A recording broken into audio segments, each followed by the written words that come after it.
તમે એના પાછળ છો કારણભૂત.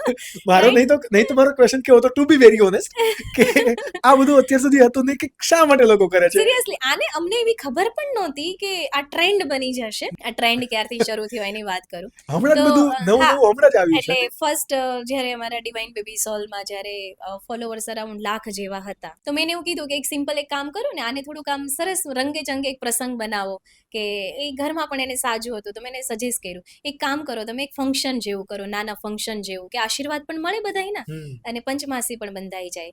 કે તમારી નણંદ રાખડી લઈને આવે છે, ભેટ સોગાદો લઈને આવે છે, તમે એને ફૂલડે વધાવો છો, અને પછી તમારા સાસુ તમને કોઈ પુસ્તક ગિફ્ટ કરે છે કે હવે આ વાંચજે, કેમ કે 5 મહિના પછી જીવ આસરી જાય, એટલે જેવું વિચાર ચિંતન કરો એવું બાળક આવે. તો કે વાંધો નહીં, તો એને સરસ મજાનું શૂટ કરાવીને રીલ, અને મેં પહેલી રીલ અપલોડ કરી અને એના મિલિયન્સ ઓફ વ્યૂઝ આવે, અને પછી આ ટ્રેન્ડ શરૂ થઈ ગયો.